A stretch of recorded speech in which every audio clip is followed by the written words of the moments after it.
You can go, hey guys, it's your mayor. Kami Mamdani. Since we're communists and we don't have electricity for everyone, except for ourselves, we would really appreciate it if you can go ahead and set your AC to a special mode called off mode. Also, it would be great if you could also stop eating, because we don't have food for everyone. So if you're fat, please eat once every other day. If you're kind of fat, you can eat once a day. And if you're skinny, you're probably white, so you don't get to eat anything. If you have any pets, please bring them into City Hall so we can feed our Haitian immigrants. Well, I'm off to enjoy Taylor Swift's wedding, so later, comrades.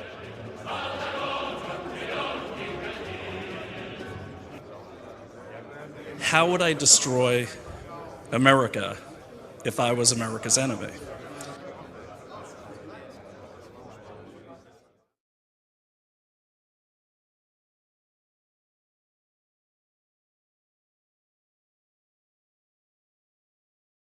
War. We can't fight these Americans kinetically, traditionally. So then I back up and say, but how could I fight them? So now I want to come at them many ways. I want to weaken this enemy. I might weaken them with technology transfer, stealing their technology and using it against them. I might use narcotics warfare. And of course, this is all hypothetical, right? I might flood the nation with really bad addictive substances that overwhelm the public health system. It's all sounding familiar? I might even get into some resources warfare where I plunder the natural resources of all these other countries so no one else can have them, so that by 2025, everything has to go through me. I am the supply chain center. I might go further and get into, why not, a little economic aid warfare.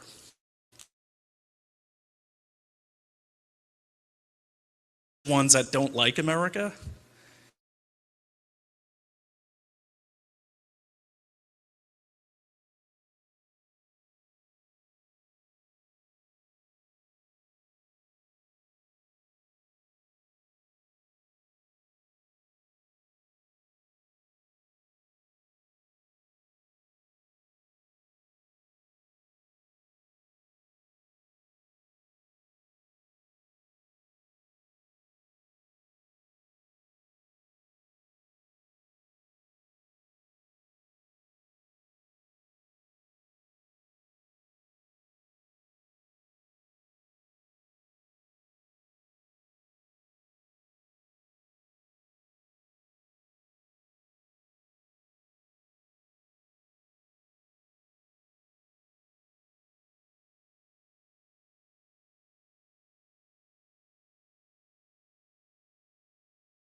这中国你看，中国经济、全球经济，中国现在一枝独秀，中国超过美国时间提前了，2027年没有问题。美国活不成了，美国活不成。我现在再讲一讲，就是在座所有的人，我们不是你们14亿中国人几乎都认识不到这一点，不是中国在整，不是美国在整中国。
now a very important turn, very important shift, paradigms shift in the global balance of powers. So not only Ukraine now is ruined, but Europe itself is ruined. And I think that is the last call to rebel, to revolt, to make a riot. So I think that in order to reaffirm the European culture, European identity, European sovereignty, you need the people of Europe, you need a riot against your illegitimate powers. So you need to start the civil war in Europe. Well, either you destroy them or you will be all destroyed. So that is the dilemma of the European society. Either you start civil war against your leaders, illegitimate liberal leaders, or you are done. So the same for United States of America. So if you are part of humanity, let's start rebellion. If you are the part of the global elite, prepare yourself to die. So the only way to European societies to save themselves is to start immediately civil war in Europe and trying to unite the powers of different national states, the cultures, the peoples of different European states, concentrate them in this revolutionary effort. So if you manage to start the anti-liberal, anti-globalist, anti-Western revolution in order to liberate yourself from NATO, from this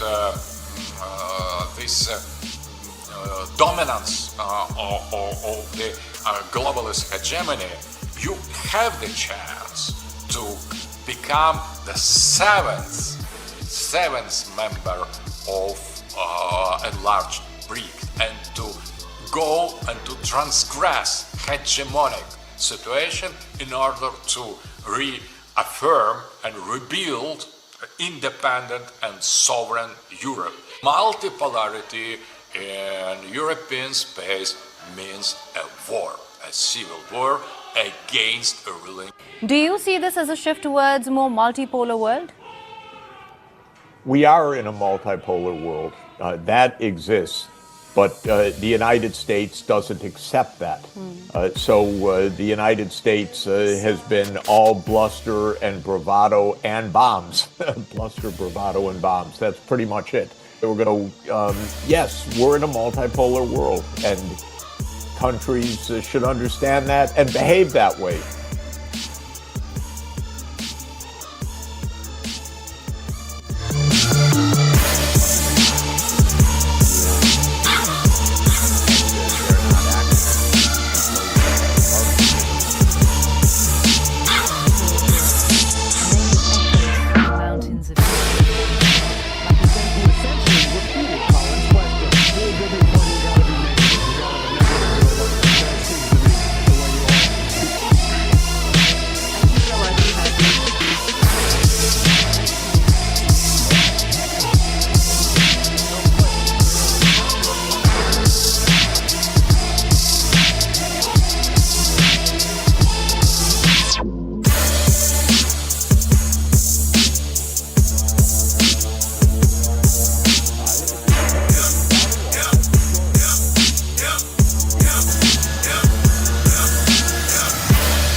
A fire they lit in the street.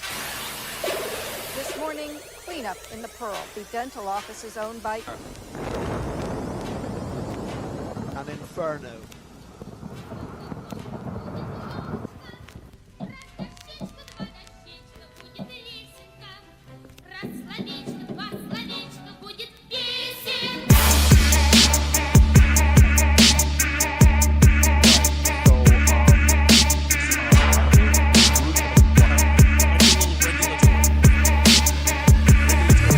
put me on the ribbon so they could avoid Идти и стать. Идти и стать.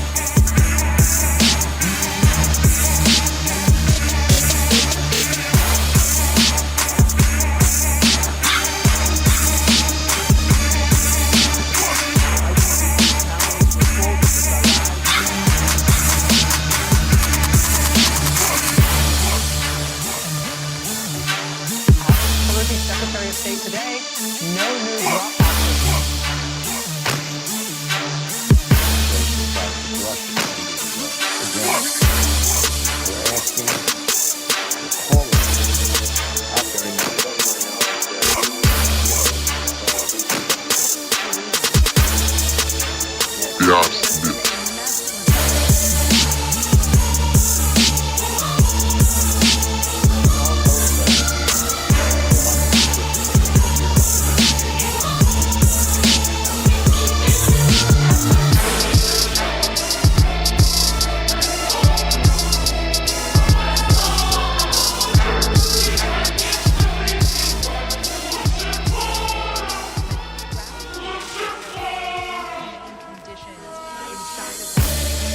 Per the Washington Post, girlfriend of immigration enforcement, the doctor and teenager. Israel stores are seized.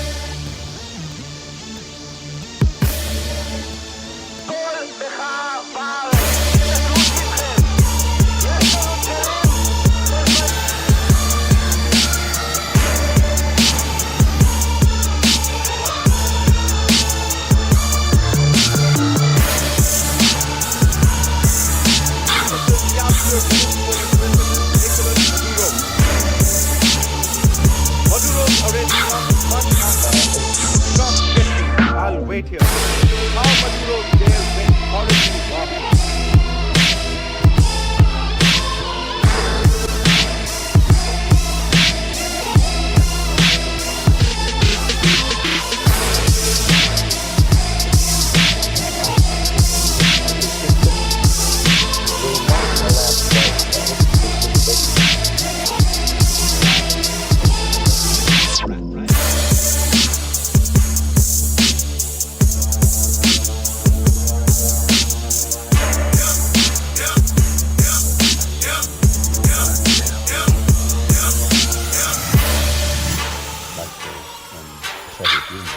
What about down at the broad mass level?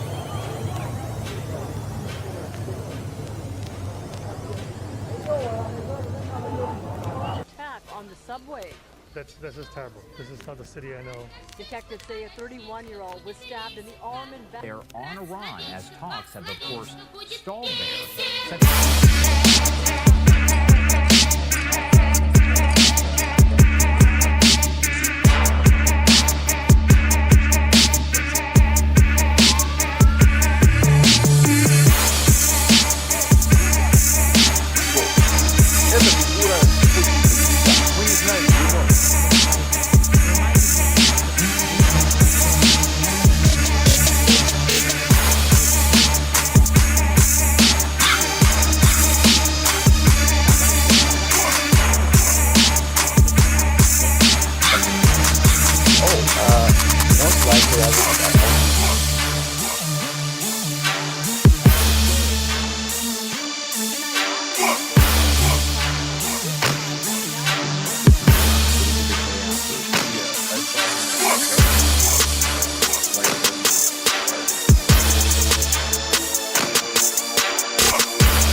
She elevates lowly podcasters to prominence to buttress her false narrative.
to the ideology of the In similar fashion, nations have created international law. You can hold the world to ransom. We're now in a kind of utterly perverse place where.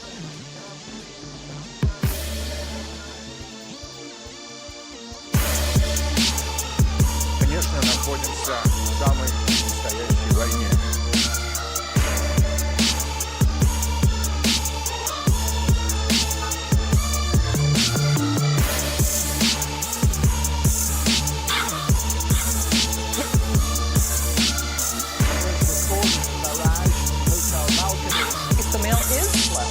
People their ballots, or in case people are worried it'll be too slow for sending back their ballots.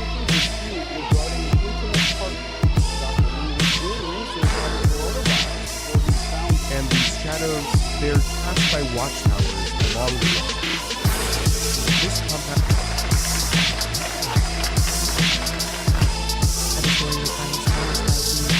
celebrity power, political power, the military power.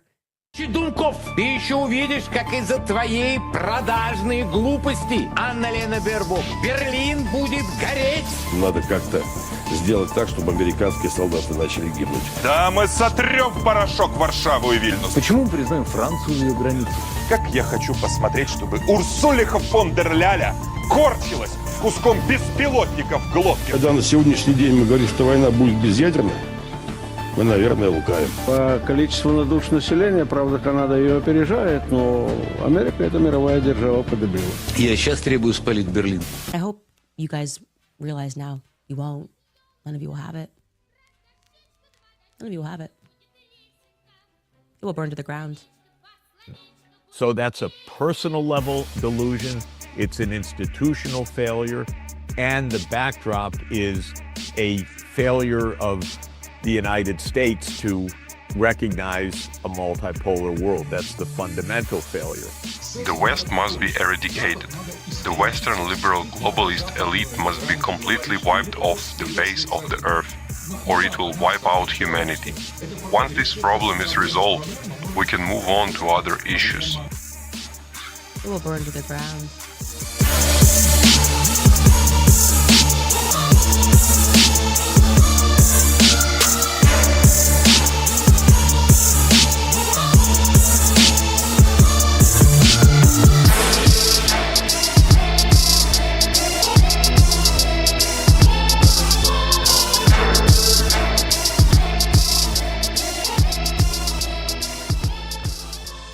Well, welcome to Investigate Everything. Sometimes I make a video that I like so much I'm a bit terrified it just upstaged me. Welcome. Thanks for hanging in with me tonight. I am totally jet lagged. Just got back from Israel from a 10-day trip. Went all around the place. And I made that video last week just trying to make a placeholder so you guys aren't constantly just staring at a screen waiting for me if you are waiting for me. But watching it tonight, it really, especially, in the context of what's happened all around the world in the last 4, 5, 6 days, it really does show by consolidating all these key events that have happened since 2020, 2021, right up to the present day. In that video, it really does show you that the Western world is under attack, and it seems to be accelerating. Let's get right into it. So thanks again for all of you that have stayed up late with me tonight. I'm going to go as long as I can tonight. If I start not making sense, I'm sure you'll let me know, and we will continue tomorrow. Tomorrow, we're going to do a Q&A, myself and my wife, Naomi Wolf, on our show In the Lair. And we will announce that tomorrow. She made it clear tonight that she wouldn't do that show unless I did this show tonight. So taking one for the team, but you guys are worth it. So I appreciate you. Thanks for being here. Okay, so we're going to talk about my Israel trip. And I've been to Israel before, mainly for training exercises. In certain parts of the country, but I've never been there as a tourist. I was invited on that trip recently as a +1, and my wife was supposed to go is for a Health Freedom Summit put on by these guys here. The Combat Anti-Semitism Movement. So they brought a bunch of health freedom type influencers. Robert Malone was there. Dr. Robert Malone was there and his wife. Dr. Ryan Cole, a very dear friend of mine, and several other people, to really see what Israel has going on in terms of health and advancements in health, but also to get a feel for the country. And so Naomi unfortunately couldn't go. She had a surgery and she had not been cleared yet by the doctors to go. She's fine. But I went alone at their invite. Normally the plus one gets kicked out, but they wanted me to go. So I appreciate that. Want to give a special thanks to Karis Reyes, who put this whole thing together. She did a great job. Okay, so we get there. I get there a day early and decide to explore the city. Is it damage done by Iran?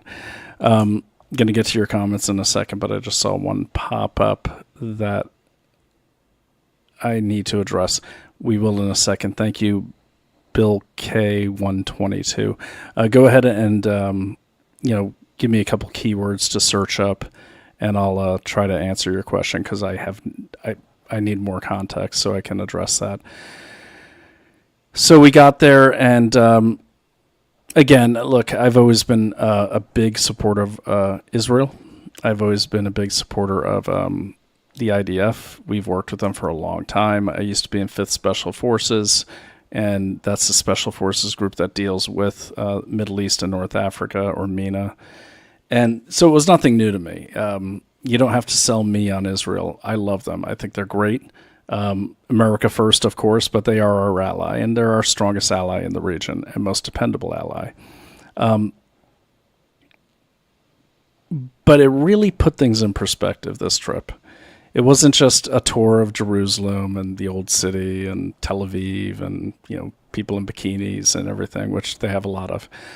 But it was a real deep tour into the West Bank and down to the kibbutz near Oz. That was the kibbutz that got ravaged by those animals in Hamas on October 7th, 2023. And we went to the Nova Music Site Fest, which is just so impactful. I can't even describe it unless you go there. And I do have plenty of footage of that. But one thing I got from the whole trip, and I'll come to this more as the week goes on because we have a lot to unpack. There's a lot going on in the West Bank. There's a lot going on with Israel that a lot of people don't realize. Stuff that I was aware of, but I really wanted to go on that trip to confirm it. And but seeing a country that is extremely patriotic as well as divided, and meaning they have their lefties, they have their people in the left-wing government that I would say subscribe to what Godsad calls suicidal empathy, wanting to give Hamas even more rights. It's unbelievable. And so what I really took away from that, and I knew what was going on, but I really didn't see it until I saw it there, is that, like America, they have their kind of Democrat type people who are clueless, who are saying, give them more stuff. Let's give them, let's hug them and maybe they won't bomb us. But one thing that they have over there that was really impressive, and it's grown since I've been there. I haven't been there since like 2010, maybe, is their sense of nationalism and their sense of really just their unity with each other despite their partisan views when it comes to bombs coming in, when it comes to attacks. They're all carrying guns. They're all ready to fight, and then they'll, argue with each other later. And it was really impressive. And I really got a sense of where the religion ties into this, because just like here, there's a lot of people in Israel who are secular. There's fringe Orthodox elements. You may have seen them spitting on people. They do exist. They're very small minority, but they're a pain in the ass, just like our fringe people on the right. I would compare them most to like the flat earthers, isolationists who do things that even annoy MAGA, but we can't, they've got their rights. We got to kind of sit there and let them do it. But what I was most impressed with was when it comes to Israel, for even the liberals, it's Israel first. Okay, it's Israel first. And it's America as a close second, which was really, really flattering and heartwarming for me. So I spent a total of 10 days there, 2 on my own, meeting with some friends on the last day after everyone left, former IDF people. And then the first day I spent, kind of exploring the city with a couple other new, recent arrivals and exploring Jerusalem. But there's a lot of myths that we have to bust, and we're not going to bust them tonight because I'm just too damn tired and jet lagged. But there's so many myths that, look, most people in my audience know are BS, but now we have some good footage. Okay. One of those myths is that, or not even a myth, but a misconception. You'll hear it on X a lot or other social media, even on Blue Sky, where people are like, Israel this and Israel did this and the Jews did this. Well, the thing is, some Jews might do some things. Some Israelis might do some things. Some Zionists might do some things. Not everyone in Israel is a Zionist. Again, they are as, I don't know what the word is, diverse in their views as we are towards their own country. But again, the most impressive thing was the sheer unity when it comes to protecting their country. Now, granted, it's a lot more acute of a threat. They're a small country. They're a young country. They've got Gaza, which is 37 miles away from Tel Aviv. They've got the West Bank, or as the Israelis call it, Judea and Samaria, which I agree with. West Bank was a term imposed on them by European powers. West Bank being probably a bigger threat right now than Gaza to Israel. And so what was my takeaway? My takeaway was we need that kind of unity in this country. Okay, we need it across the aisle too, not just with MAGA and America First. We're doing great. We're ready to fight for this country, and we have, and we will. But we need Americans to find something to tie them to America ideologically. And we don't have that right now. We had that with the Constitution. We had that with traditional American values, and we're losing that right now. I'd say, I don't know the stats, but again, people in this audience, they have those values for the most part, I'm guessing. But what I saw over there was every meal is an event. Okay, whether you're in Tel Aviv, Jerusalem, some tiny little town down south near Gaza, every meal's an event. Everyone gets together. Everyone's outside. Everyone's working out all the time. But what ties them together, where their religion comes in, is Judaism, being a Jew. Okay, and not all of them even believe it, but they still go to the wall. They still wear the kippahs or the yarmulkes. They still attend Shabbat on Friday nights. And they really have no choice because it's institutionalized. When you go to Israel, if you've never been there, Shabbat, everything shuts down. Not really shuts down, but I'll put it this way.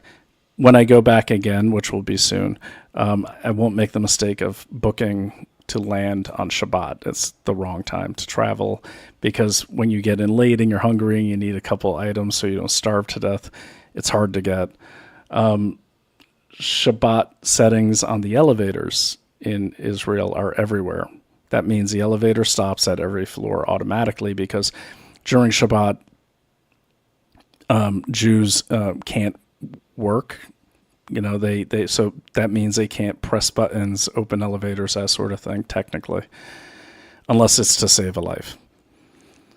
So the point of saying that is it's just the religion creates an anchor to the country. It's the best way to put it. Now, that's not the point of the religion, but the way it meshes with the modern state of Israel kind of keeps everyone kind of anchored to a tradition, and that tradition is nationalism and sovereignty and, us against the world, which it seems to be the case. Now, couple myths, let's get through them. But first, let me, so Bill K said, did you see the damage done by Iran? Now, Bill, if you're referring to in Israel, absolutely not. I didn't see any damage done by Iran. As a matter of fact, when I left on the 23rd, there were these high alerts and everything. No one seemed to care when I landed there. Now, what I did notice was when I got there were a ton of American planes at the Tel Aviv airport. And, a lot of people were complaining, like, it's hurting tourism because we're taking up space. But again, the people complaining were mainly Americans going there, for vacation or to see family and everything like that. The Israelis themselves were certainly not complaining. But no, I didn't see any damage at all. As a matter of fact, I'll just call up my little folder full of stuff and you can see it yourself. So anyways, if that's what you're talking about, Bill, no, I did not see anything.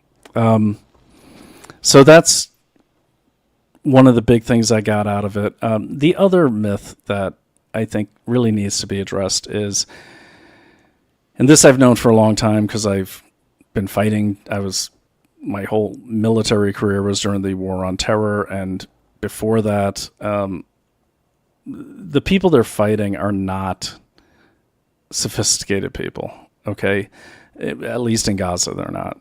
The people the Israelis are fighting, think of like the bad neighborhood down the street full of kind of lots of drugs and lots of crime, and with really no belief system, but just willing to do stupid things and destructive and murderous things because they're hyped up on drugs or they're just lowlifes.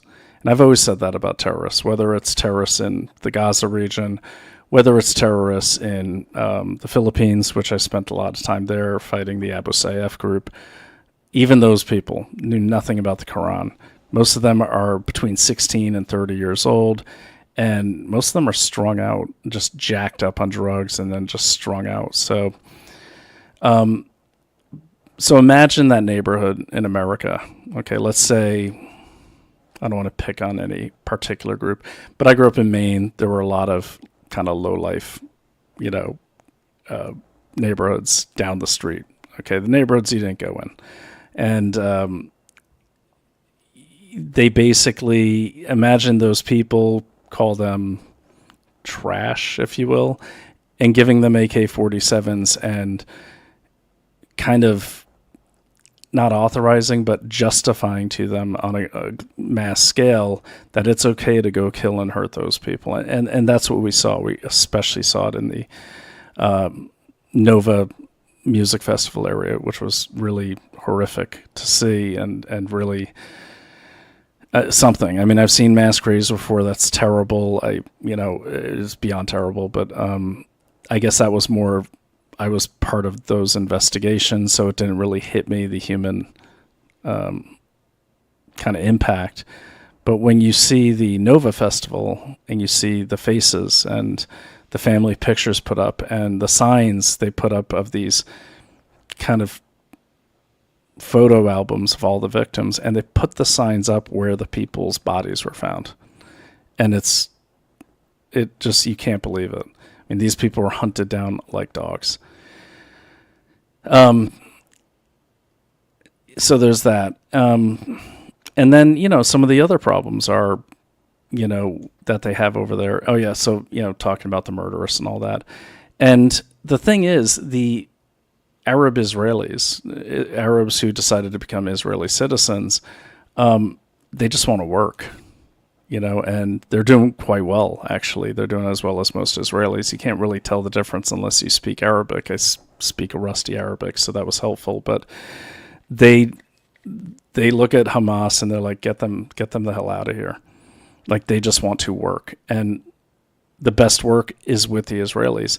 And it's not because the Israelis have all this American money pouring in. I would counter with the fact that Hamas and Hezbollah have had more international money than all of Israel has ever had, just dumped on their laps. But they squander it, and they don't take care of their people. So another thing I got out of the trip was the Israelis don't really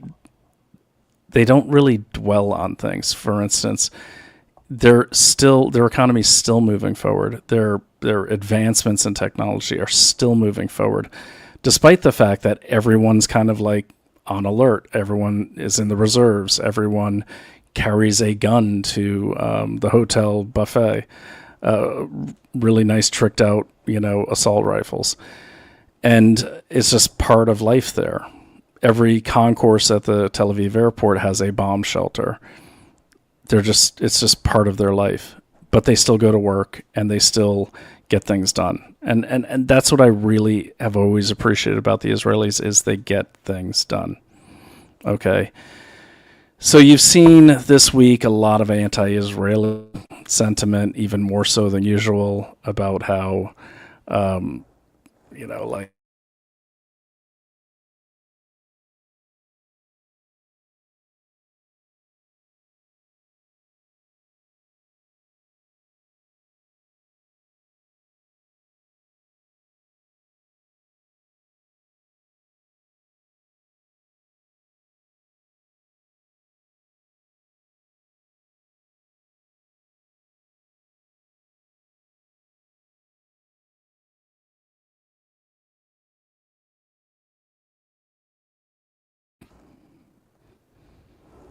okay, there we go. Sorry.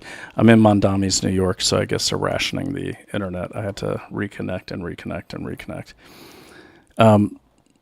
So, where was I? Yeah, so anyways, but you see, like, it's just like, oh yeah, so this week we saw what happened with the part of Spain that is on the, part of mainland Morocco. I mean, part of that. We saw this intentional mass illegal immigration, which, in my opinion, was orchestrated by their own government. And that was down at Ceuta, I think you pronounce it that way, which is on the Morocco mainland. But it's just this horrific scenes of 40 to 50,000 Moroccans pouring over their border, into Spanish territory, which is that tip of Morocco. And, we see that happening. And then, of course, it took like an hour for some dumbass. There's this guy, Liberty Lockdown. He seems really dumb to me. I've met him before, and I hate calling people dumb, but anyone supporting these stupid theories, they're either dumb or they're just grifters. I'm sorry. I don't care if the guy unfollows me or whatever. I'm listening to him and he's like, oh, it's Netanyahu because he said he wanted this to happen, which is really dumb because, like, that means Netanyahu has, the prime minister of Israel, somehow has a secret army of Arabs that he can command. I mean, it's just ridiculous. And a lot of people here in America, I think they see this and they're like, yeah, let's go with it or let's not go with it. But these things have consequences. Like, you don't play those games when your enemy is 37 miles away and fully armed. But over here, they just throw it around like he should be arrested, everything like that. For what? There's no crimes being committed. The West Bank, read the Oslo Accords. Those things expired in 1999.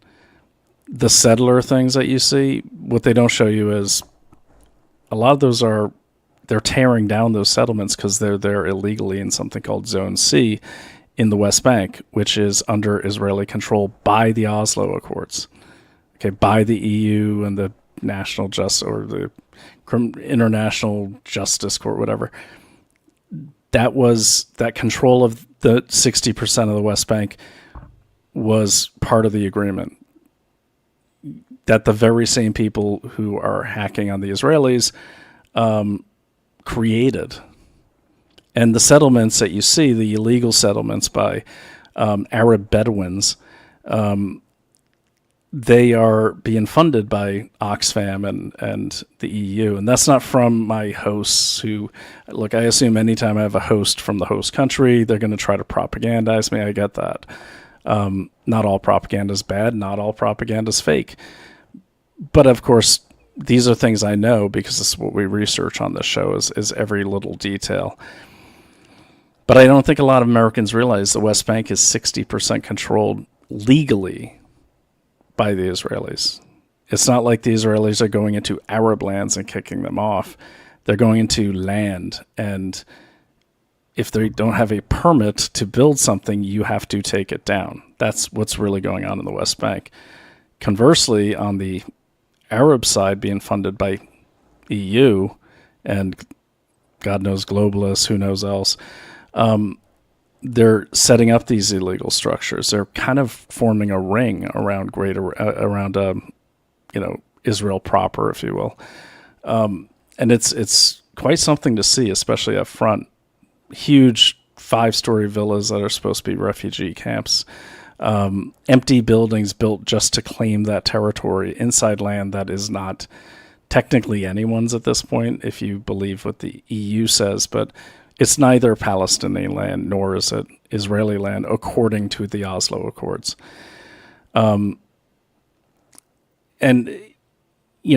coming back to some of these rumors about Netanyahu controlling the invasion, I'm sure it won't be long before the situation in Greece where Israelis are being targeted by Muslims and or Muslim supporters or Palestinian supporters.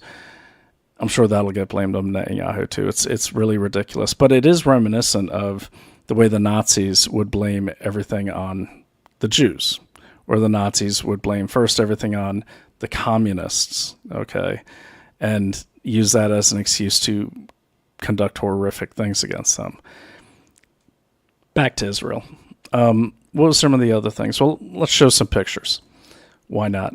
And by the way, hop in there on the comments. If I don't see your comments, I'm going to toggle over here to Rumble because not all of your comments come through on my streaming service. But let's take a peek here. Oh, good. It is running. Excellent. Okay, so let me just kind of mute me over there. Okay, great. There's some comments there. Okay, so what I want to do for this episode is make it quick. I just want to share some pictures, my arrival, everything for anyone who's never been there. I just kind of wanted you to get a look at Israel. I don't care if you love Israel. I don't care if you support Israel. But I think you should at least be equipped with knowing a place and knowing a people before you pass judgment on them. And I'm not telling you how to pass judgment. What I am saying is take a look at what's going on in Israel. Take a look at how they're creating, even after horrific attacks like October 7th. And then look at the other people. Look at the Palestinians. Look at the Arabs. Okay? Look at the Marxists that support them. Look at Mondami. They're destroying. One's creating, one's destroying. Okay? And yes, someone will counter and say, yeah, but Israel, shot missiles at them. Yeah, they're getting rid of people that shot missiles at them and also love killing Americans.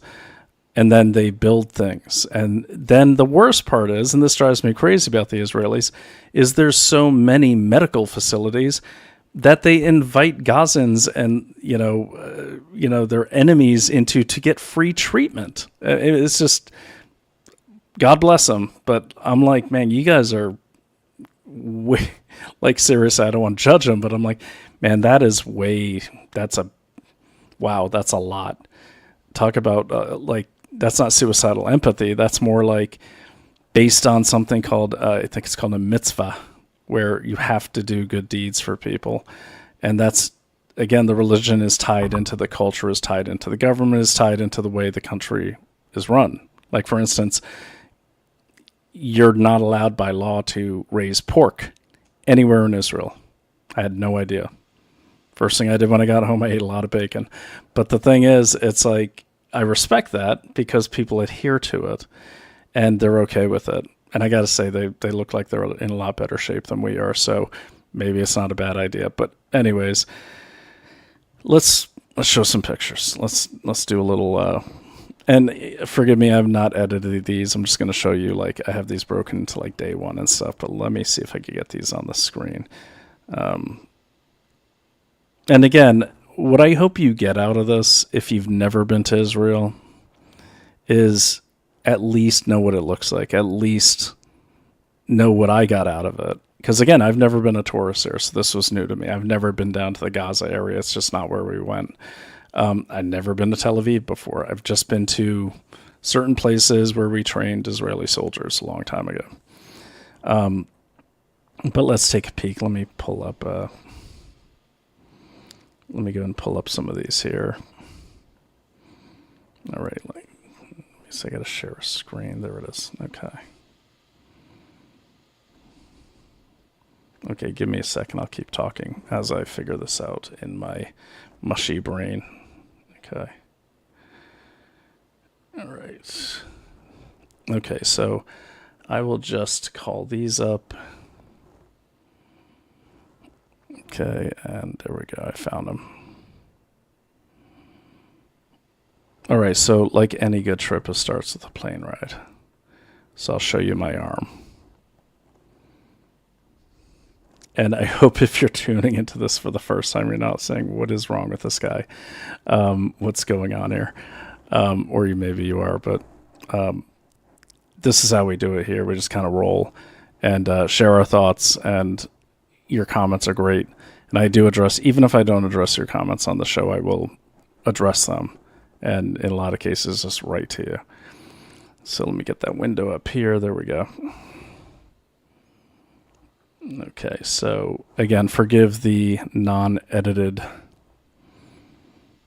version of this, but okay, so I, of course, did what everyone did. I tried to take a shot at, oh no, actually I was bragging that I had a, let me go ahead and,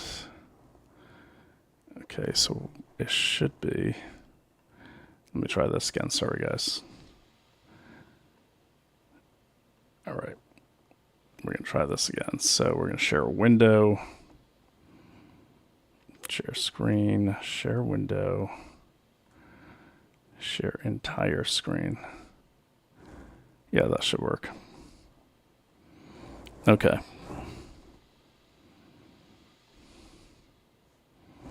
Oh, there we go. Okay, good. So by the way, never brag that you have like an entire aisle to yourself until the plane takes off, because shortly after this, of course, I got a seatmate, and so I did not have that for 12 straight hours. Okay, so going in, of course, there's the route. Now this is interesting here because this is getting off the plane in Tel Aviv, and then look at all of the American planes. This is what people were parking. There's one, but there's about 28 of them that we passed that are taking up a lot of real estate at the Tel Aviv airport. And hopefully I got those from the little bus thing here. You can see them all here. Okay, quick shot of the airport if you've never been there. Beautiful, by the way. Everything is really, really works. Like, works. And I love America, don't worry, I'm not moving to Israel. But I was very impressed with, despite us only seeing the bad parts of Israel, we never see the good parts of Israel. So I like the way they've incorporated some ancient type of archaeology into their airport. Very cool. Okay, so I'm rolling here with Oren. He is my driver. And then I want to point something out to you here. So we're heading towards Jerusalem because that's where I stayed the first night. Okay. Now, when you get there... Okay, right here. Let me go back. Stop. Okay, so what do you notice about these signs? Remember, they're supposedly committing a genocide. What do you notice about these signs? They're in English, Hebrew, and Arabic. Okay, so if you take a close look here, it says Jerusalem, which basically I knew it as Al-Quds, which is down here. And then it says South Juabid, and then Jerusalem. But it's Hebrew, Arabic, and English. Kind of a weird thing for people who are supposedly trying to wipe out Arabs, to accommodate their road signs. Just saying. Okay, and I've cut out the sound intentionally because I don't want to. I don't know what I said, so I don't. I was BSing the driver a lot, so we're having a good time. So you drive to Jerusalem, and as you can see, it's up here in the mountains. Now, my driver, Oren, he, very, very funny guy, but he was basically saying, what do you notice about Jerusalem? And I'm like, so tired. I'm like, bro, I have no idea what you're talking about. This tunnel, go by that. Oh yeah, coming out of the tunnel, heading towards Jerusalem. Beautiful city, by the way. I've never been there before. Beautiful city. But what do you notice about Jerusalem? And I'll take any guesses in the comments. Okay. What do you notice here? This is right around the time he finally told me because I couldn't figure it out. Okay, again, streets are in Hebrew, Arabic, and English. Hotel room, which is nice. Yeah, I was actually impressed with the hotel room. Okay. Again, more of these signs. Okay, so here, I'll stop it here. There's a reason why I have that. Okay, we'll pause that there, but there's a reason I'm showing that. All right, so basically the rule in Jerusalem is any new structure has to be built using Jerusalem stone. It's a cool tradition. I like it. It keeps the city beautiful. Okay, so get to breakfast next morning. It's a nice hotel we're in. And what I noticed right away is and I've always known this, but I've never seen it so much, pretty much everyone's armed. Now, you have a lot of Arabs working in the food service industry. Their head chef is Arabic. I was talking to him. He's up here at the food line.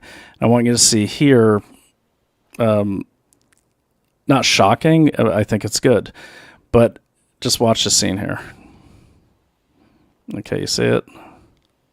So here's a guy going about his day with his really wonderfully tricked out, assault rifle.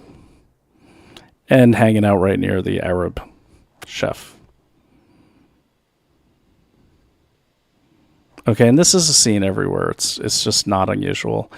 As you can see, he's not murdering the chef because he's Arab. He's not wiping him out. He's not cutting off his hair or anything like that. It's pretty typical scene to see this in throughout Israel.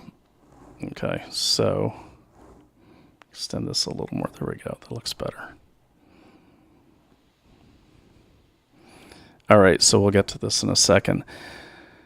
Took a walk around Jerusalem. It's beautiful, super hot, but it's really cool to see all these things from the Bible.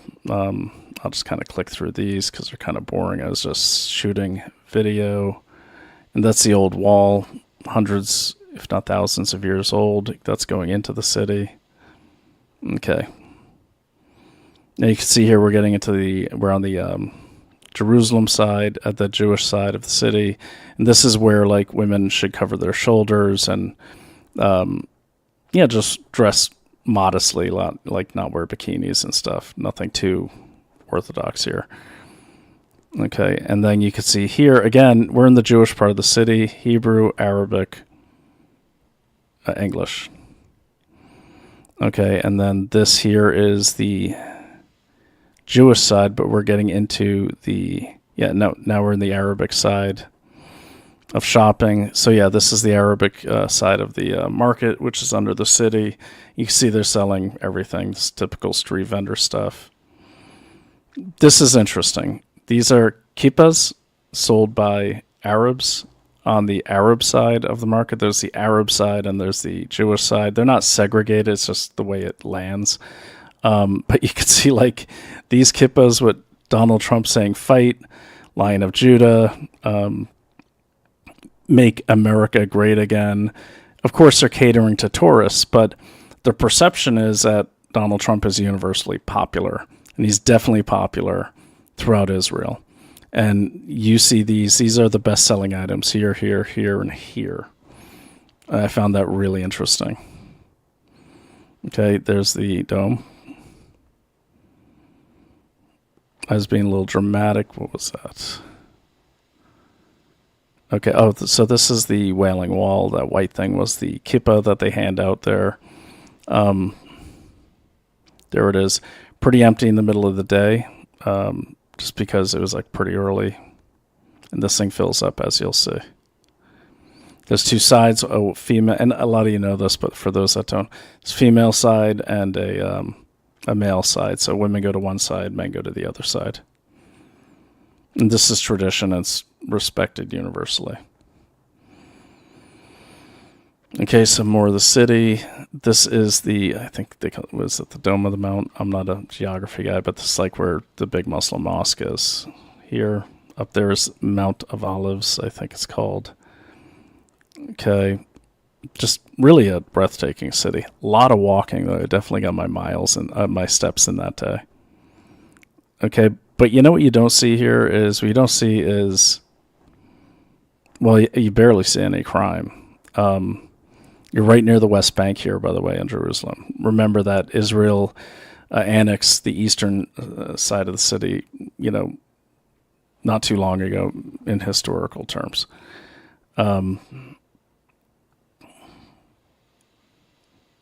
And all of these things are very accessible. Lots of walking, neat place, and then more of these yarmulkes. And then there's all the places I walk. I think I got 2,700 miles that day, 27,000 miles that day. So that was just the walk through. The tour hadn't started yet, and again, the tour took us places I didn't even think we were going to go. But and we're going to cover more of these things as the week goes on. And as you'll see, as I went through this marvelous country, I was just blown away by the amount of unity I saw, even between left wing and right wing. The amount of unity was amazing. Like, it's Israel first, plain and simple. And they love America, but they're not waiting for America. They're constantly ready to rock. And, we got into some discussions about, some people in the group had asked, why is Israel so bad at the message? And they said, look, we spend most of our money on defense because there's constant attacks. Constant attacks. And they're so constant that people are used to them. That's the sad part. The bomb shelters are everywhere. They're in every hotel. It's called a safe area. And they're, basically, you go to the bottom floor of the like the subfloor of the hotel, and there's a safe area. And, the one in our hotel was pretty nice, but that's where you go for missiles coming in. And, a lot of these missiles come out of Gaza or Lebanon constantly, especially in Tel Aviv. You didn't see a lot of this in Jerusalem, but you definitely felt a lot of it in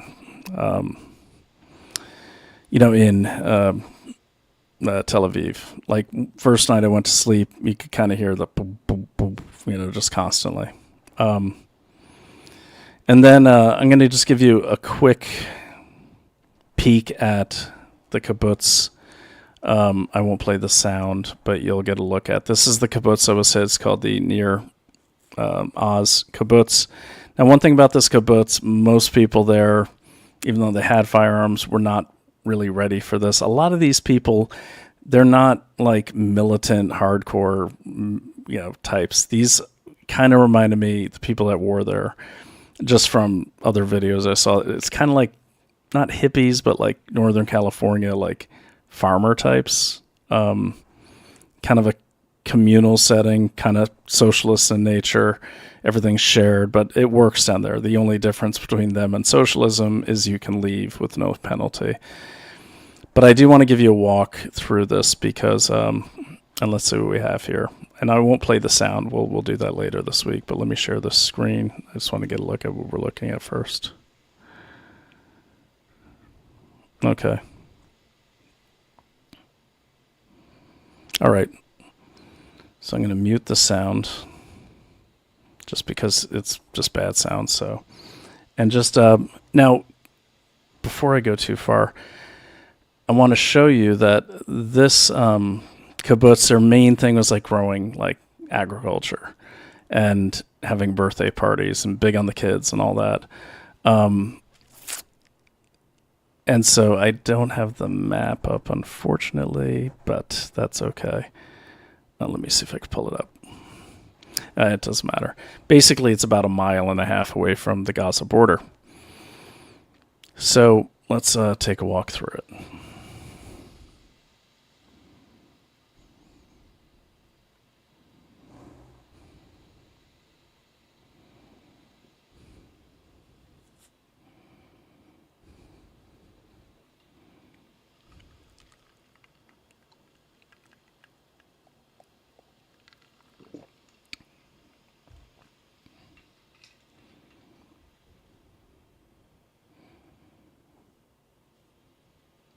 So we're entering now. You can see some of the homes that are burnt out. They put up memorials of the people that died there. And a lot of the spray paint you see is kind of like from the search and rescue to show a home was searched and cleared.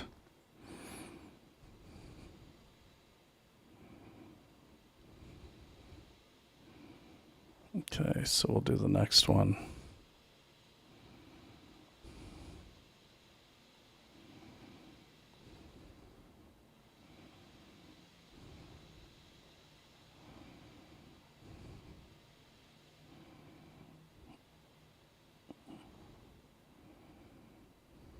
If you see me speeding up, I'm just trying to respect my travel mates so I don't put their faces on.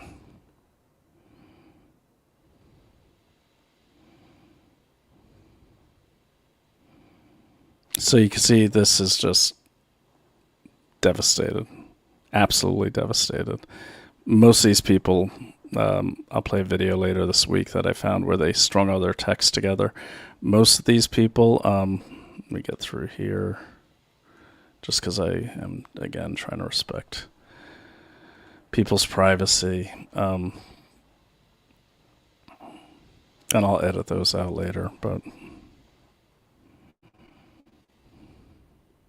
Okay, here we go.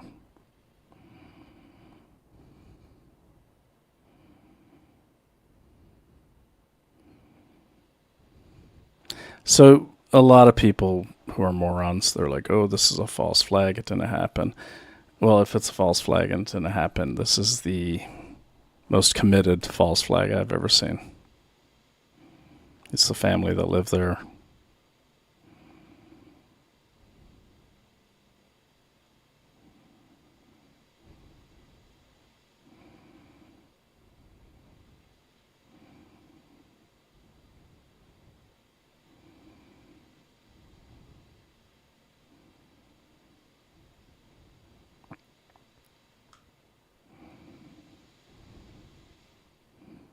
Okay, so here is going into one of the houses.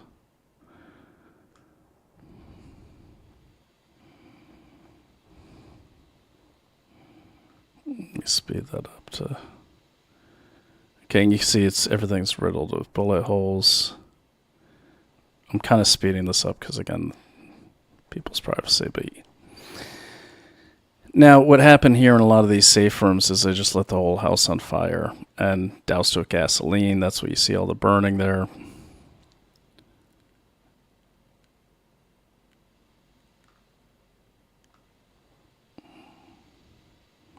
Okay, now as you can see, this looks like any suburban neighborhood.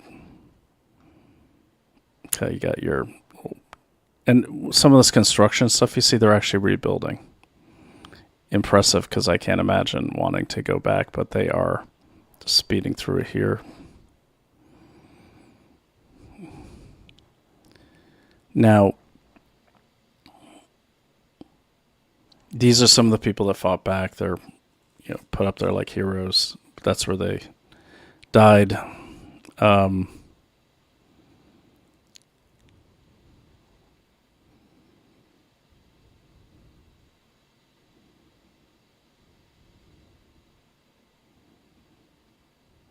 They do have things marked off because people do visit this. And let me see here. I want to show you this part here. Okay, so right there, if you look down that pathway, that's where the terrorists came in. and just devastated all these houses.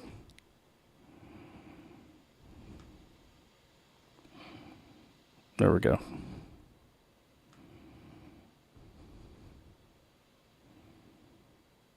Just the amount of just horrific destruction to this place is just unbelievable. And you can see everything's been set on fire, and they tried to burn everything down. They succeeded mostly.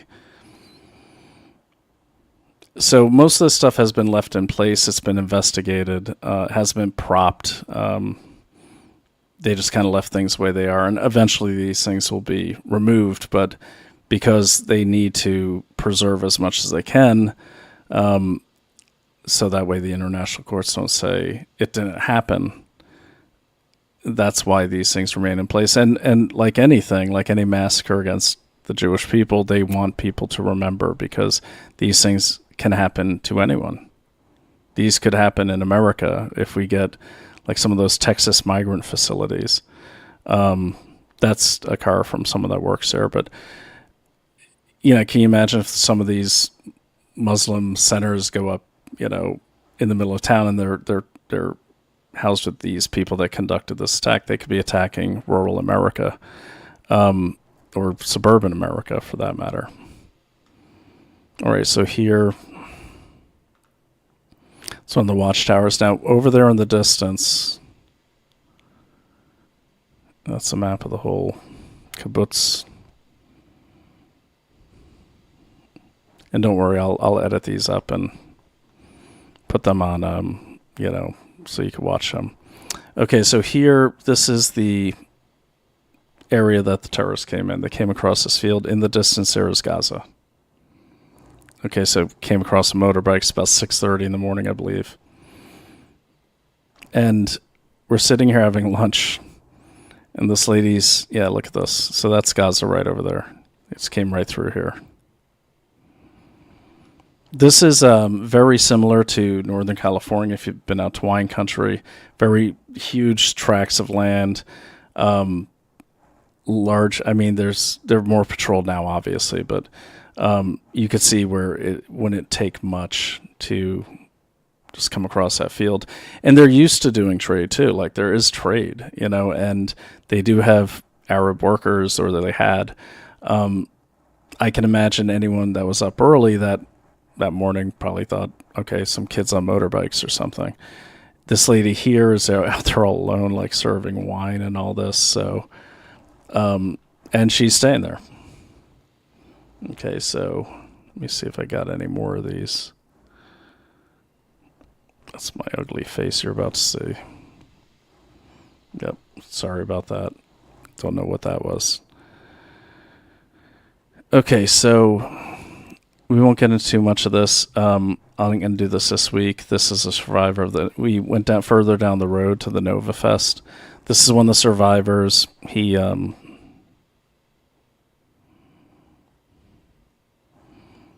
basically he was saved by this man here. This is a Bedouin Arab that saved this guy's life because was running a farm. He had a bunch of Thai workers, and these kids ran up and they're like, "Oh my God, let us in." I'll let you hear the whole story this week. And he didn't know who they were. So he finally, once they figured out, okay, these kids aren't terrorists, because this guy thought they were terrorists, and these kids like, no, we just need help, we need water. And this guy actually hid them, and the terrorists showed up at the farm demanding to be let in, and he wouldn't let them in. It's quite a tale to hear, like, firsthand. And then I guess I'll just let this roll on my walk through. Across the street, you can see where all these signs are where people were killed. So they put the signs. These are the orchard across the way. That was mainly field in 2023. They planted trees for the people who died, but their pictures are where they died. And again, I'm shooting this on a sport camera, so it's very bright. So it's not going to be the best picture, but it's really quite devastating when you see it in person.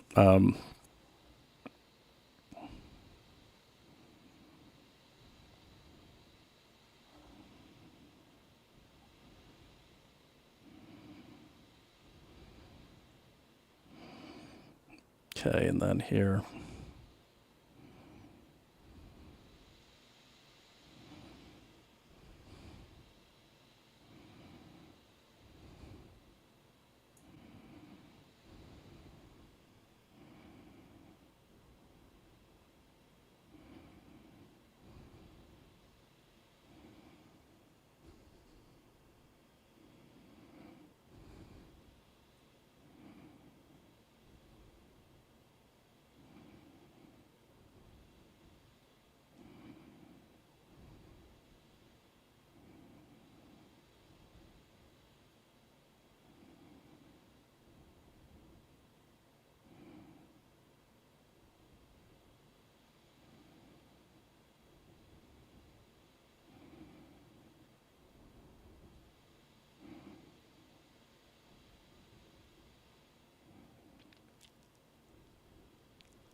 I'm going to try to compose myself here, but I dwelled on this one picture because it looked just like my daughter.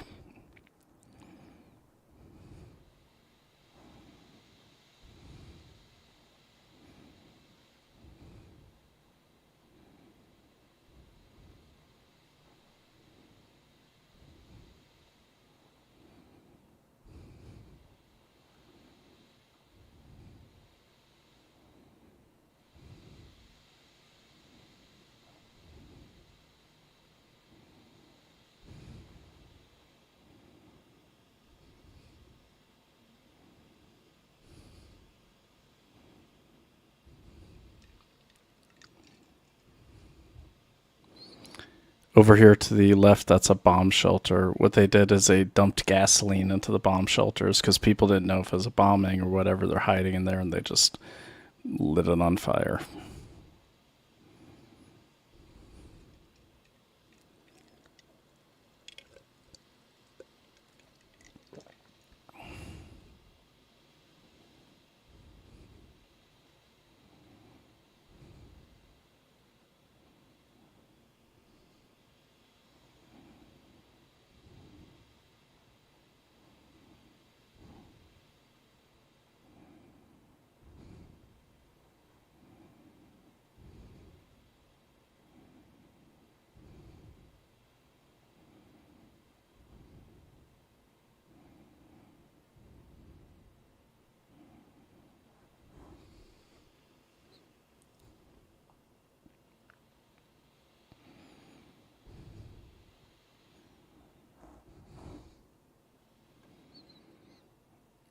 All right, so that was a peek at the Nova Festival. And I think we will probably call it a night. Let me just play one more from my Twitter feed. I hope you'll follow me there. But go to the, I'll post the Nova site on there, and we talked to some of the families of these people, the parents, and, and it's just, yeah. Let me see here.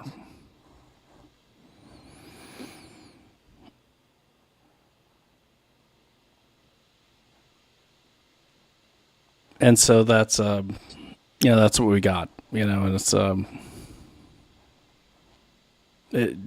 horrible. I mean, just horrible. And I think the worst thing for me was that and walking through there and seeing kids that are my kids' age. But the biggest thing was, as you're driving out of the site for miles, you could see more memorials at bus stops and in gullies and where people were hiding and maybe made it a mile up the road and were hunted down like dogs and then just shot on the side of the road. And not just Jews either, by the way. There were international musicians for this. This is kind of like they were trying to do their own Burning Man type of thing.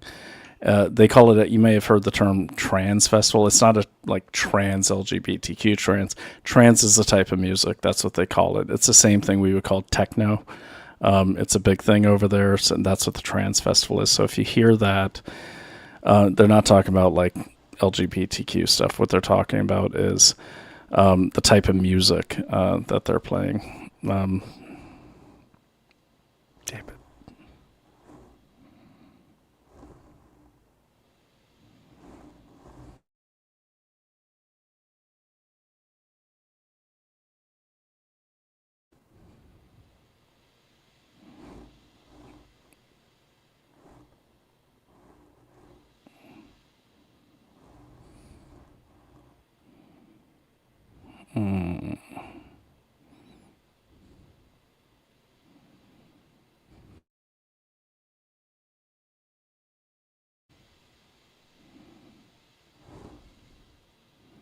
And hopefully we're back here.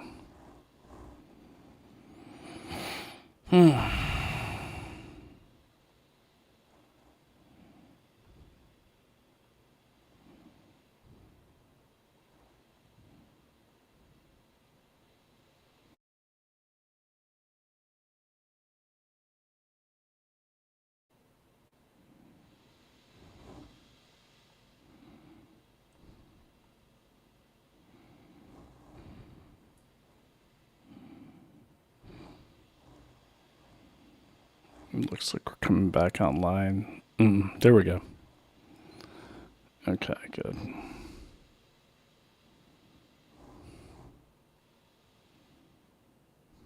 Okay, we're back. Sorry about that. The internet is really crappy. All right. So I posted this a few days ago, and I'm just going to probably end the show on that. I'm a bit tired and quite emotional. It's just, it's my dog when I came home. I'm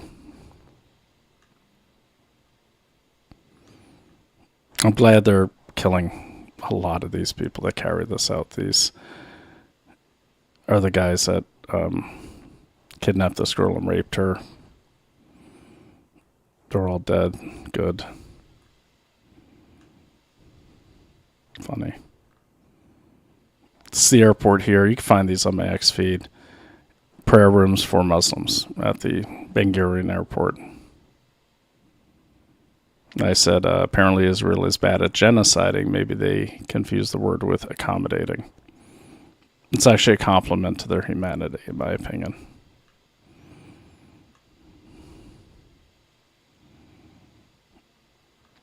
Okay, so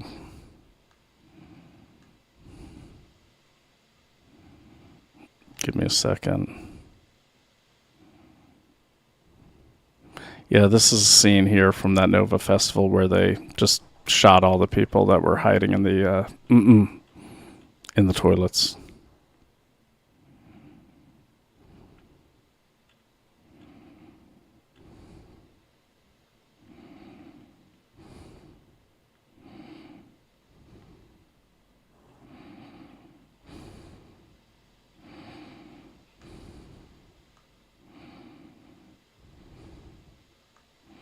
It's Tel Aviv at night. Beautiful city.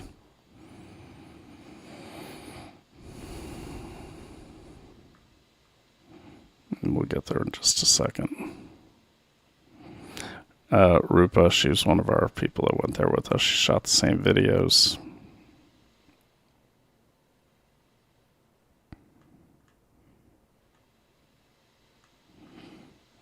This asshole's dead, thank God.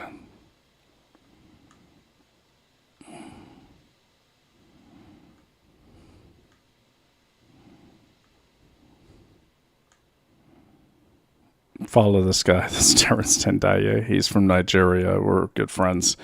He's got the widest collection of a Jewish attire I've ever seen in my life. I found this video. I posted it. I think I got it from these guys. I reposted it. Where this is outside that kibbutz you saw me at, where you can find this stuff anywhere. Evidence of beheadings. What we were told by the people that brought us out there and the people that live there is that Hamas was paying for human heads. And so this guy's going around cutting off heads because he can sell them.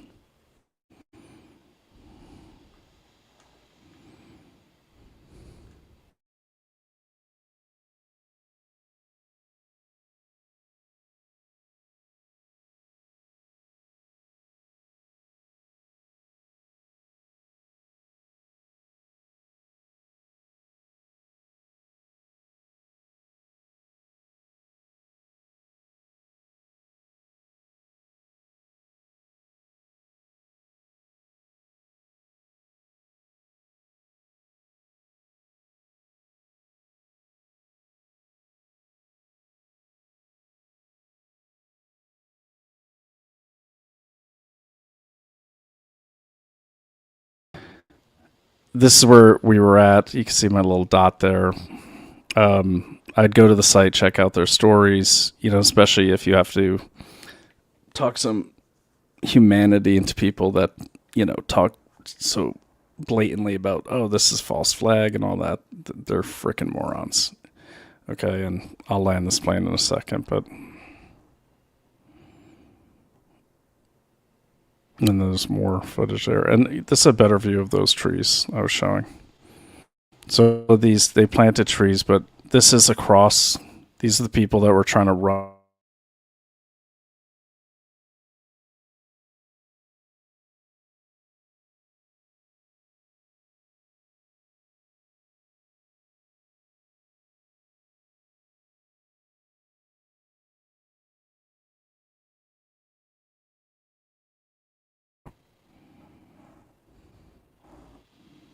Okay, it looks like we're back. I keep having to reset the internet. I'll get that checked out. But yeah, so you see here, this is across the street. I shot this while those gentlemen were telling their story. But this goes on for hundreds of yards. And these are the people that are trying to flee into the field. It's about 6:30, 7:30 in the morning this all happened.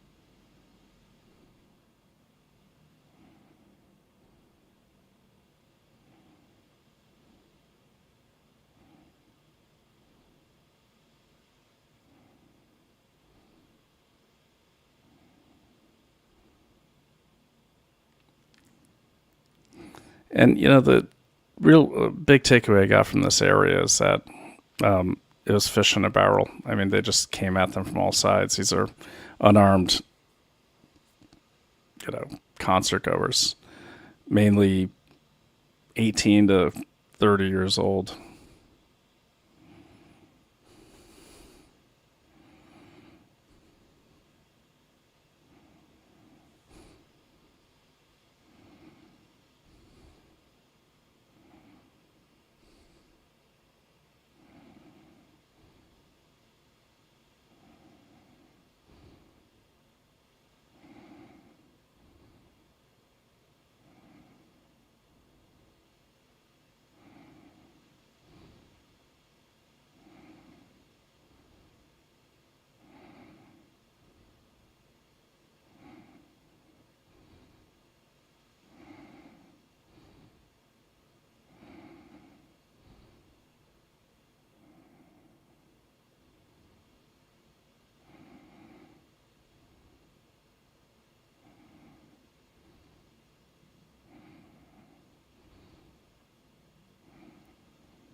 All right.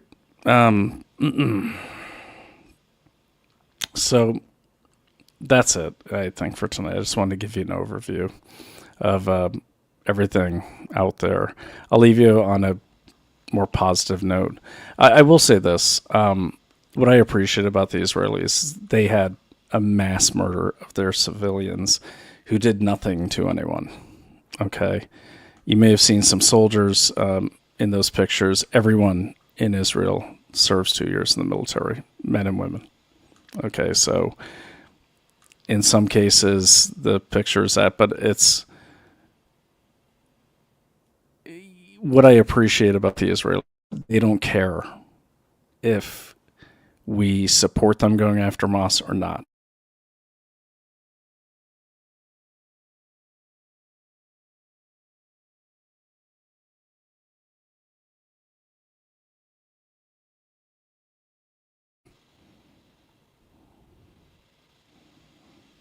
I mean, they're going after them no matter what. And I always say, if you're a parent, think about what you would do if someone did that to your kids. You wouldn't care if the police authorized it, or you would just go and get them and kill them. I hope you would, because that's what I would do. And so I'm done with all the bullshit about Candace Owens and all that nonsense, and the Israelis are trying to take over the world. That's just freaking 1917 Tsarist propaganda. Anyone that buys into that's a freaking idiot. A lot of Israelis are dual citizens with the United States, but the point is, I'm glad these are our allies. I'm glad people that don't raid concerts and rape everyone and kill everyone and cut their heads off for money.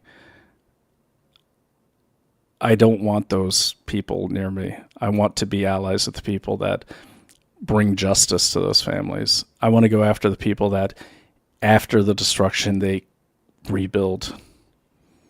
Okay, those are the allies I want. So if you're sitting home and you're listening to this now, or people that are always like, oh, it's the Jews, it's the Jews, it's the Jews. It's not. I'm not going to humor it. I'm not going to say maybe it is. Maybe it's not. It's crazy Islamists. It's crazy Marxists.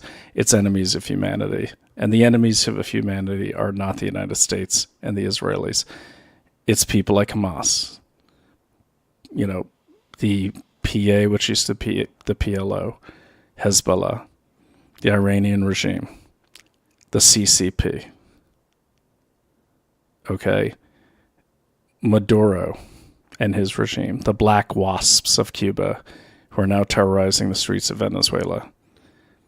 These are the people that destroy. And for the people that are cheering these people on, I hope they burn in hell. Americans are not, because they're cheering on enemies of humanity. Okay, and So I'm kind of like, this trip for me galvanized me in what I will and won't humor. What I won't humor is dumbasses who don't research anything and just say their stupid little opinions from the comfort of their Midwestern or Northeastern home or coastal town, whatever. I'm done with those people. If they stop my car, I'm going to shoot them. If they block me with a protest, I'm going to run them over. Because as we see, things are speeding up all around the world. And some people are just not humans. Okay, some people are demons. And some people just need to be eliminated. I'm glad our allies, our official allies, the Israelis, are eliminating those animals. And I hope all of us, you and me, when the time comes to defend our homes against the very same types of animals, whether they're American or foreign Islamists or American Marxists, we do the job right, and we do the job with prejudice. May they never even breathe again. Because we don't have any more time for the childish, stupid, provincial, ignorant attitudes that are dividing MAGA, that are dividing America first, and that are dividing America, period. We don't have time for that because while we're playing all those games, these enemies here want to do that to Americans. Not the Jews, not the Mossad, the freaking terrorists and the freaking Marxists. That's what they want to do, and they have a history of doing. You just saw it. So pick your side, I guess, is where we're at. Okay, if you want to pick the side of, oh, maybe this and maybe that, it's like, no, just, believe your eyes. Okay, go there yourself. There are a million organizations that will take you there, take you to all these sites, and other countries do this as well. Go there. Okay, do your research if you think you're being manipulated. But I've been to war. I've seen mass graves. I've been to many, many combat zones. That's what I did for a living for a long time. And I can tell you right now, these people are lock-stocked, and they are not going to just bend the knee to anyone. And we need to do the same thing. Enough of this BS, enough of the Mondamis and the DSA and the fringe right and the flat earthers and the isolationists. Enough of all of them. And the far left and the capitulating DNC. We need to tie ourselves to America. We need to defend it. And we need to get our balls back, okay? Because the world is moving, and it's going to either run us over or we're going to push it back and put the world in order again. It's up to us, not just up to our president. It's up to each one of us. So, when your kids come home from school, think about them. Do you want them to be safe when they're going to a concert? Do you want them to be safe when they go to a concert in the middle of nowhere, in a farm area? Okay? Or do you want to be sitting on the internet doubting every single thing you see, okay, without even researching it? Research it, and if you find bullshit, of course, call it out. But just because some podcaster said this is what's happening, and just because some personality said this is what's happening, if you go with that blindly, you're nothing more than these ignorant terrorists. Because most of these towns, especially in the West Bank, they've got one stream of information. They can't even get the internet in a lot of these places. And it's pumped into their heads who's bad and who's good. We have no excuse. Be smart, which means you'll be righteous. And just be warriors. Like, enough of this nonsense. I'm so tired of it. I'm so tired of, waking up and every catastrophe is this country did it by some idiot bald morons with goatees who didn't even have the balls to fight against COVID mandates, but suddenly have an audience because they're racist anti-Semitics, or they're isolationists, or they're anti-everything. They're doomers, okay? Doomers, honestly, like, next convention I go to, any of these doomers I see, I'm punching square in the face. I might just beat the hell out of them because we're at war, plain and simple. And they just need to go. I'm sorry, but they're unwitting or witting enemies of the state. And I don't want us to have to live in a world where we get our breakfast at the buffet with our AR-15 because we don't know if every waiter in there is going to pull a fucking bomb vest on us, plain and simple. So I will say this, thank God for Israel, because you know what? All of our holiest sites, and the Muslim sites as well, and the Jewish sites would be gone. So I want to leave you with this video I made in my hotel room on iMovie. My last night, Shabbat, right before Shabbat happened, which happens every Friday at sunset. Just going in through the Arab side gate and walking through, and here's just a peek at that for you. I added the music. Hey, Donnie girl, how you doing? Aloha to you. But I added, and Dawn, I'm wrapping up, but I'm going to be back within a couple days, I promise. I'm really jet lagged, but I wanted to get something out tonight. And actually, before I play this last video, I do need to thank our sponsors, because without our sponsors, we wouldn't even have, the thing that I am transmitting on. Okay, so our first sponsor is The Wellness Company. We love The Wellness Company. We've been with them for a long time. And right now, Dr. Harvey Risch is looking at a lot of really interesting things with cancer and ivermectin and compounding existing drugs and repurposing them. Read the full story over there at dailyclouthealth.com, and also go to this special site set up for our Daily Clout company by The Wellness Company. Go to dailyclout.com, dailyclouthealth.com, and use code DailyClout to save up to $60 off shipping. And let me tell you something. Looking at those concert scenes, you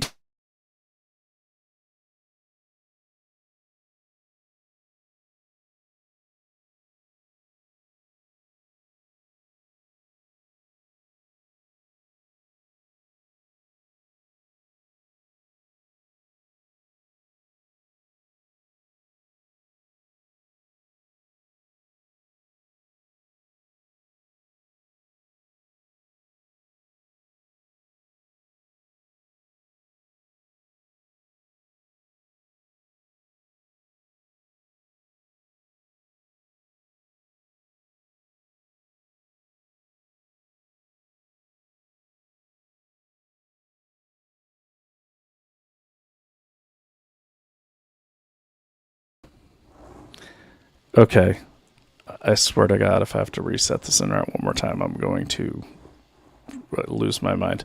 But they do have everything at The Wellness Company. We have a lot of Lyme disease where I'm at. We have a lot of ticks. I have my emergency wellness kit. It's got my, doxycycline in there, just so many things that you don't have to go to the doctor for. They'll prescribe them for you in bulk. You have it, you put it in your car, you carry it around with you everywhere. I have one of these kits everywhere I go. Well worth the money. Don't let, it might look expensive to you, but if you look at the price of these drugs individually, plus the doctor's visit, whether it's online or not, it's actually a great deal. You get everything you need for almost any emergency. So go to dailyclouthealth.com and use code DailyClout. Save up to $60 off plus free shipping, and check out all the work that their chief epidemiologist, Dr. Harvey Risch, a good friend of mine, is doing right now. You cannot go wrong. Always be prepared. Also, they have the Buffalo Organ pills over there, which I really, really like. That replaces my multivitamin. And our other sponsor is Augusta Gold. So again, like most gold companies, they're giving out a lot of free information. You definitely want to check this out. Things are about to get really volatile if they haven't already. Okay. By volatile, I mean, we have Greece getting attacked by terrorists looking for Israelis. That happened on the 28th. We have the thing going on in Spain and Morocco. We have France and Italy have shut their borders to Spain. The world is on fire, okay? When that happens, things go volatile. One thing that stays steady is gold. We'll get through the storm, but when you get through the storm, you want to make sure you're not broke when you get there. That's why I love gold, and it's a great investment. It was in the thousands, like just a few years ago. Now it's over 4,000 an ounce. It's better than most stocks. We have a ton of gold. We've invested with other gold companies. We've reinvested with, we've switched everything to Augusta Gold, Naomi and I. You cannot go wrong. So go to dailycloutgold.com or text CLOUT to 35052 and request Augusta's free information kit. They're not going to spam you. They're not going to call you all the time. They're a great company. We love them very much. Great sponsors. We're proud to have them. So, and that's going to be it tonight. So let's summarize really quick. We talked about a lot of stuff. Let me make my face big again. We're going to go through a lot of this. Really want to get into the West Bank, what's going on over there. Spent a lot of time over there. It's kind of like unrestricted warfare, what's going on there. These illegal settlements in Zone C, which is controlled by the Israelis per the Oslo Accords. The Arabs are just setting up illegal shanty towns and kind of not moving, and then adding junkyards and polluting the water. It's insane. I saw it with my own eyes. It's people in Tel Aviv don't even know this is going on. It's really bad. We're going to talk about that later on this week. We're going to go deeper into the Nova Festival and the 27 different terrorist groups that were responsible for that, and the drugs that are on with it, supplied by some people that you might think are our allies. And no, I'm not talking about the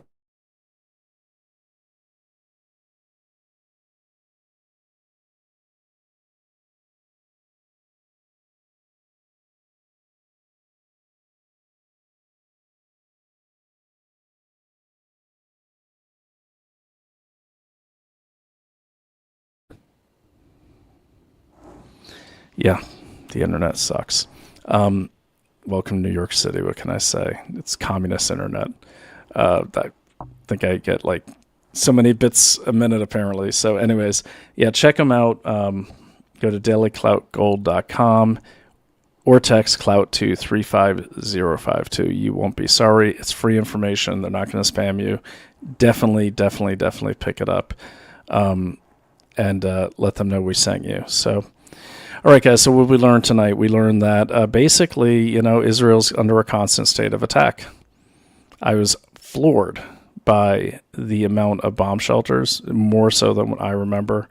And here's a really sad story. Really, I mean, I'm already emotionally drained just from re-seeing the videos and reliving, just walking through there. And I had it easy. I just had to walk through after the fact. God knows what those families are going through, even today. But Israel's under a constant state of attack. Every night I was in Tel Aviv, you could hear it. Like usually about midnight, distant bombs going off. Sounds kind of like clappy thunder. And the really sad story is that when you drive along the highway in any direction, but especially down there near Gaza, what they've done is they painted these roadside bomb shelters with flowers and animals and birds, and that's so the kids don't freak out. It's to calm the children that have to hide in there constantly, every day, sometimes every week, easily. And that's, that's not where I want America to go. And I really have the highest respect for Israel for not only dealing with that, but continuing to make their world and their country awesome, and offering it to this day to those very same Arabs that attack them. There's so many Arabs using their medical facilities. I had some dipshit on Twitter the other day say, that must be easy with us giving their free healthcare. Actually, we don't give any healthcare assistance to them. And the former ambassador from Israel, he was talking to us, and he made a good point. He said, look up how much it costs to maintain a U.S. aircraft carrier group close to the shores in the Mediterranean. Look that up and then ask yourself, is $3.8 billion in aid to Israel really that much? Because it's a lot cheaper than maintaining an aircraft carrier, and they're basically a land-based aircraft carrier. Plain and simple. I'm happy to be the $3.8 billion. Better than the $17.9 billion that we are still giving to Ukraine, and the $1.9 billion we're giving to freaking Egypt, who we get nothing from. See, the doomers won't focus on those because they're not getting paid to focus on those. it's my belief that all these people that are constantly attacking Israel, who literally actually returns on the investment, I think they're either being paid or they're just dumb trailer trash, sleeping with their sister, eating mayonnaise sandwich losers. That's what I think. And I'll tell any of them that to their face. I know a lot of them. They used to.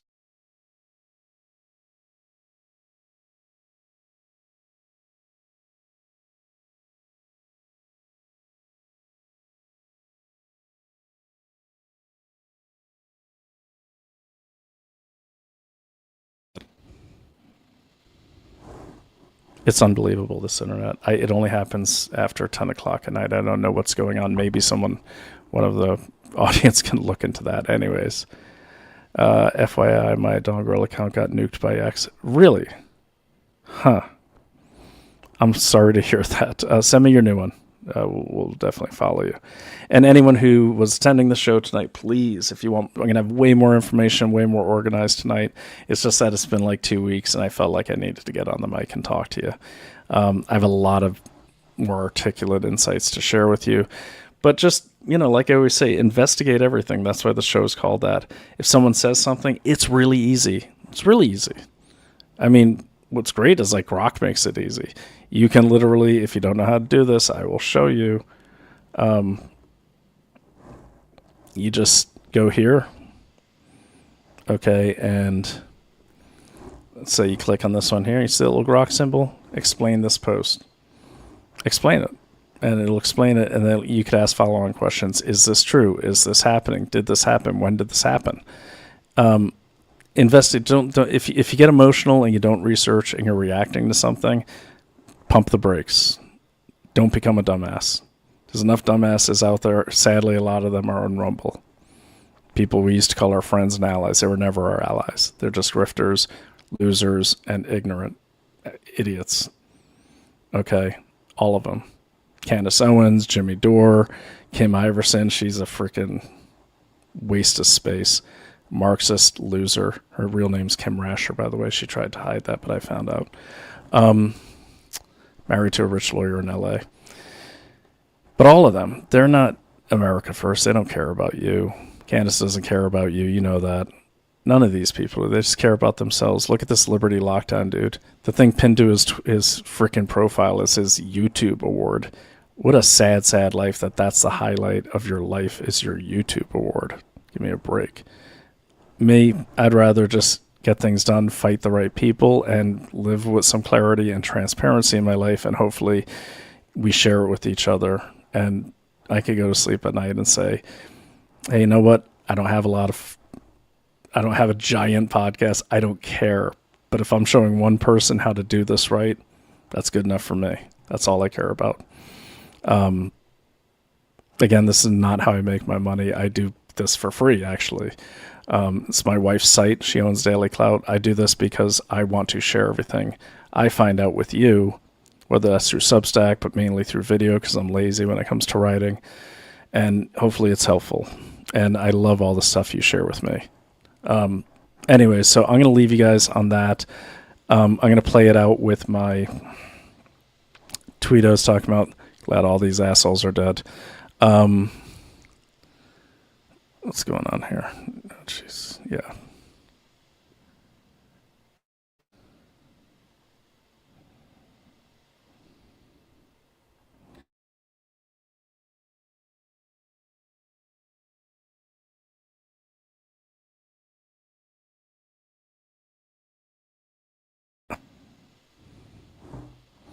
By the way, before I go there, that guy Max Blumenthal, call him out on all of his BS. That guy he actually was getting paid by the Syrian Social Nationalist Party, which literally has a swastika for their symbol. And him, Kim Iverson, Jimmy Dore, they all receive money from the same organization. It's a long story, but this guy is an enemy of the state. This is Sidney Blumenthal's son. Sidney Blumenthal was the chief advisor to Hillary Clinton, also the guy who coined the phrase vast white right-wing conspiracy. This guy is no friend of the United States. I really hope they do something where he has to live in Iran for the rest of his life. I hate this guy. Seriously hate this guy. Also, he cares about every communist country in the world, and then he will try to pretend he cares about you. I'm just doing this for transparency. He's a freaking traitor. Okay, I'm going to go before I get like too saucy here. All right, but I want to leave you with this. You go to Jerusalem these days, whether you're going on the Arab side or the Jewish side, you're going to see something that I thought was beautiful. First of all, there is these two here. This is the he's Jewish. He's a Thai Israeli soldier. This is the security, Israeli security force in Jerusalem. And then this Bedouin here, because he's in the traditional garb, they're talking, and I kind of sidled up. I speak enough and know enough Arabic to know what they're talking about. He was actually, he's not showing papers. He has his phone up. He was actually bragging about this custom barbecue he built, and he was asking him for some barbecue recipes, the Arab and the Jew. I'm sure shortly thereafter he genocided him after he got the recipes, of course. Okay, and this picture tells a lot too. You have everyone just kind of doing their thing, Muslims, Arabs, and doesn't mean that's it everywhere, obviously. But what I'm saying is, I don't know. I'm seeing worse things from our own side, from people on the fringe right, and I'm just yet to see like any of these Muslim countries outside of like Dubai and the UAE do anything that doesn't result in people getting killed, raped, massacred, destroyed. Just I'm waiting for that to happen. I just haven't seen it. It's Loki. Go back to her again. Sorry, guys. But I just want to play my final video and end on a high note, because I was very moved to see that all of our religious artifacts and sites are preserved. And they're preserved because they're under Israeli control, not under Arab control. Arabs are iconoclasts. They destroy everything. Look what happened to everything. Like when Islam first erupted, they literally destroyed everything that came before it. That's what they want to do. That's what they want to do to us. We're going to actually end with 2 videos here because I like this other one too. But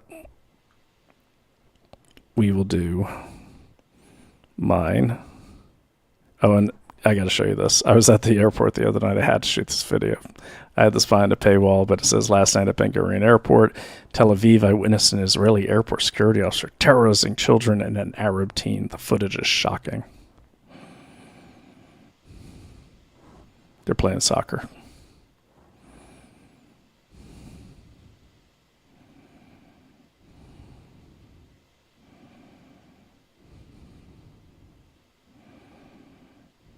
Yep, horrible stuff. Terrible things going on at the airport. Get through these again. I just want to get back to my video here and leave you with that one.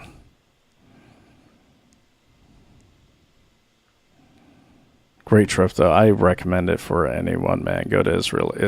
I've never been there as a tourist. I've only been there as training their soldiers. It's an awesome place. It really is.